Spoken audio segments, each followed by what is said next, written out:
Dive into this more in-depth case study to see the brilliance of RoboNav and the Workcell Manager's combination, as a novice sets up a complete system in mere minutes.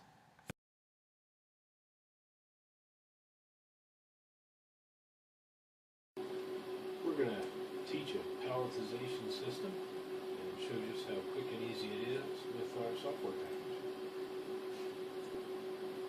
On the home screen we're showing the variety of apps that are a part of the system, and those are added simply by going here to the configuration side and saying add module, and in the module area you've got a wide variety of tools that you can use. So everything from a variety of robot brands to hand tools to feeding, in and out processing, and doing data reduction. So for your system, we'd likely look at a motorman robot along with a vacuum hand tool and conveyance in, and then there'd be the palletization process. So we've got key apps in here already for a demo system, and we're just going to show you how easy it is to train.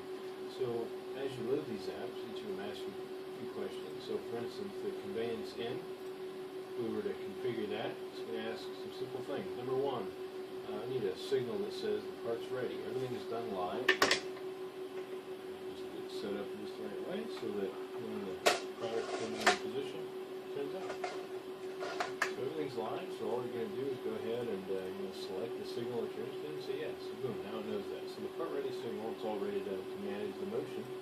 The motion is controlled with this. So you would just go through these simple steps to set up an in-feed. So hey, we've got an electric gripper. We've selected that tool that's in use, and close and open the gripper is what happens for the normal process of a pickup or a drop-off. So we want to set the nearby location. So with this, you just enable the RoboNav device. And now we're manipulating the robot in all 6 axes. And you can control speed, coarseness. It's an analog device, so you can dial it in and control very intuitively all the motion. So what we're going to do is go ahead and teach this pickup process. So step 1 says set a nearby location. So here we are, just kind of in the general area in a safe region nearby the feeding zone. So we said, okay, use that position. Next step, set the actual position right on the part. So now we're going to go down and we're going to position ourselves right on the part. Now we can control it from a remote location, or we can clip it right out of the robot for even more intuitive control. So here we'll say we want to control the gripper on the arm. And you have a variety of mounting positions all over, so depending on what you're trying to control. So now I'm very intuitively just moving this right down into position. Turn the rotation on. I can adjust various angles. Just rock it up a little bit. All of the controls are built right in. So if I wanted to open the gripper, close the gripper, I can do it with the buttons that are on the navigation device or with the on-screen controls. And then just continue to manipulate all the way down in position.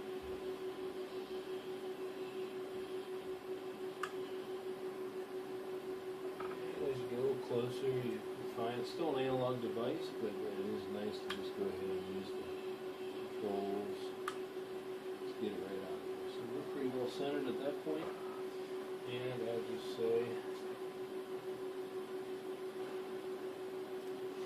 that let's use that position right there.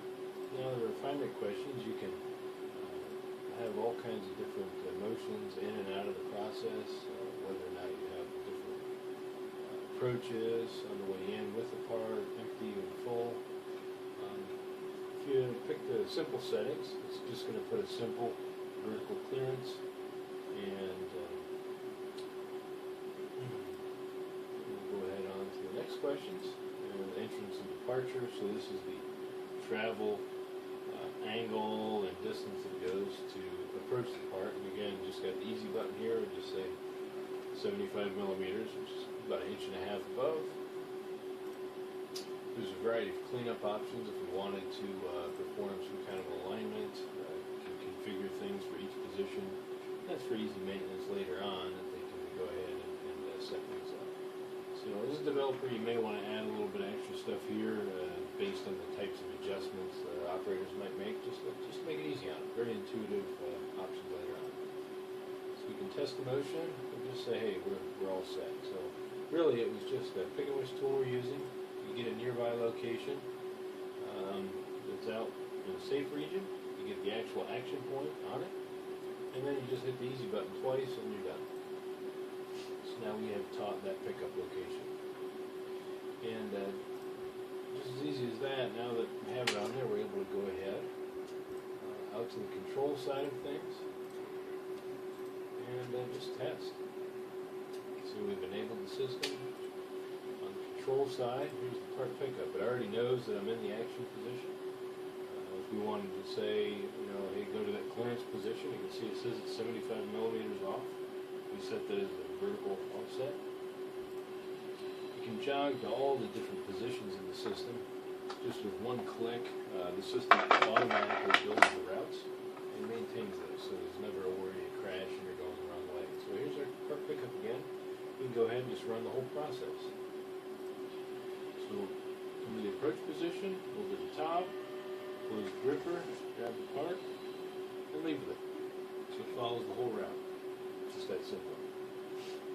So now the next step would be to go ahead and set up the pallet process. And in a similar fashion, you go ahead and configure that.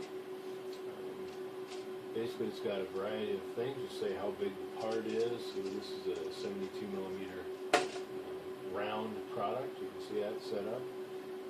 And then we would basically just train the basic location. And for the part gripping, it's a center part. You can have the boxes that are gripped on the edge, all kinds of different patterns for picking up the product, whatever the pallet pattern might be. So for here, as far as the part location, again, we go through the same process. We're using the gripper.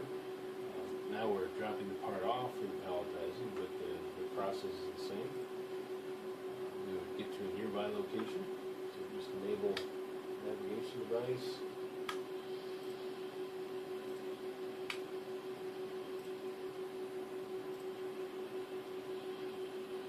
Move to a position that's above the region of interest. See, control, and the speed. Alright, so now we're kind of above the process. You can go ahead and say, alright, that's my approach position. The action location, now this is where we will show it the first drop-off location. So this is where we have the product system is holding. Just go ahead and it up here again, very intuitive. All I'm doing is thinking about which way I want it to lean or move, and it just follows my request. Nothing to it. No real training involved. Just give it a good eyeball, and you can set the location pretty easily. So that's really good enough. Let's use that. All right. Now the training the pallet.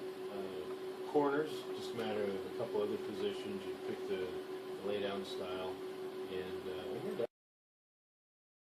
that we have the pallet app, the palletizing app. We have the conveyance app feeding parts in. You can see everything's always live when you're programming, configuring, whatever it is. We've got the robot. That can be any robot's app dropped in there. Here's the electric gripper. That can be replaced with a vacuum cup. All these components just work seamlessly together. Here's a couple other things just for fun. Other apps are in there, not really part of this process, but we do demonstrations with those as needed. So for this process, now that we've set the different things up, our manual control is all at play. So we watch, if I tell it to go to the home position, it's going to leave the palletizing minimize the area and come back to the home position. If I wanted to tell it to go directly to part pickup over here, I could do that in one step. And it'll follow all of the motions from here, safely out, through the home position, back, down, safely into here. So let's watch that.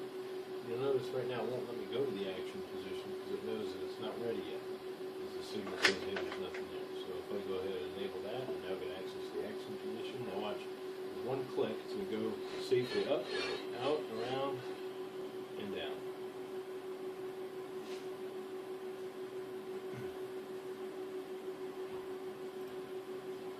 So the system maintains all the motions. At the end of the picture here, it shows all the different motions in and out for just this process as well as some of the other things that we have, the other apps that are in here as well. These are some 3D motion paths. Awesome. Okay, so now that that's set, we've taught it basically, and now it's time to just go ahead and program the process. So come over here to the sequence, and we're going to go ahead and take the easy way. So here's the wizard. We'll go ahead. We want to go to the conveyor. We want to pick up the part. Then we want to go to the camera and perform the inspection, and that's where we're looking for the handle and the label that's on the product being orientation. And then after we've done that, we go ahead over to the pallet and we drop it off. Really nothing to it. The pallet app keeps track of how many parts that are in it and automatically knows where to go. And that really is it. And so as we select that as a sequence, it'll just do that all day long, as long as the pallets are ready. When the pallet's full, it will require that you remove it. All built in.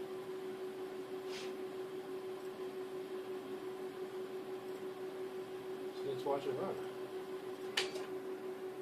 Just that easy. So we'll go ahead and get ready.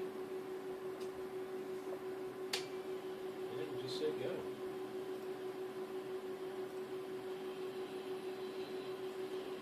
So here it is. It's waiting above the feeding location, and you can see down here, built in, always tells you what's happening. So right now it says it's waiting. And if we go over to the monitor side, you can look at the two apps that are lit up. You have the in-feed conveyor and the gripper. These are the two guys that are working together. And you can see it says, hey, I need access to the part. I don't have access to the part because the signal's not made yet. It hasn't detected the ones there. As soon as that appears, it knows it's there. It can then negotiate, grab the part, and move on to the next process. So now here we are. We're above the pallet, and it's negotiating again. So right now it needs access to the pallet, and it shows that it has the part in hand. All this stuff built in to run the system. Simply say get ready. And go. Step one, it was down inside of the process, but it's always going to come back to home anyway. So here you are waiting. The monitor is now negotiating, waiting between the electric gripper and the conveyor. These are the two apps negotiating right now. And you can see very clearly it says that we need a part of the conveyor. So there's all the diagnostics built in, all the monitoring, management. The part's ready. Go and pick it up.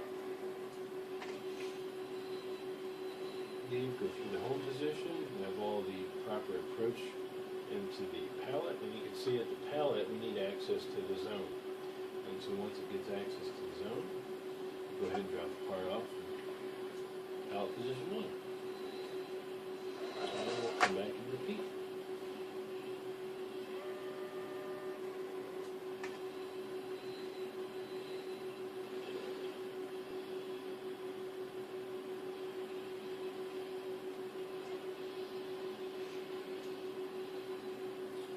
So we've got 2 in position, come out and grab the 3rd.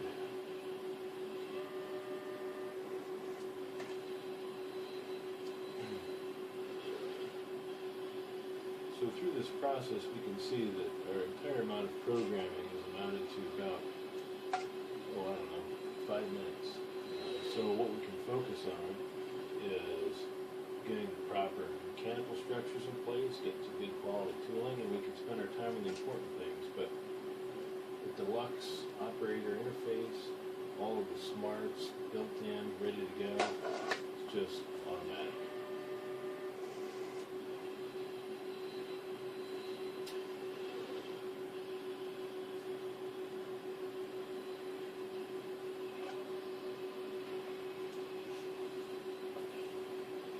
I mean, you can monitor all kinds of good stuff. So this is the tracking for the apps.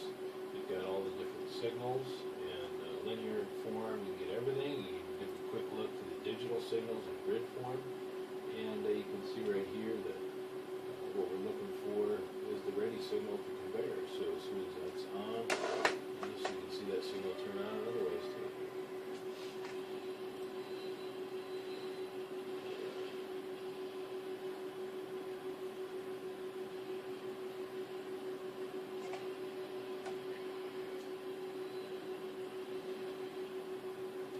And there you have it. So now we've went and very simply stacked up pallet parts. You can see that each app keeps track of itself, 5 parts in the pallet, robust coordination, everything's built in. In the style editor, you can have basically all the different parameters can be promoted to be part specific. So you have different settings for the labels, different palette orientations and the patterns. All of that stuff's a piece of cake to just incorporate depending on which model you're on. So, we didn't make the robot, we just made the robot easy.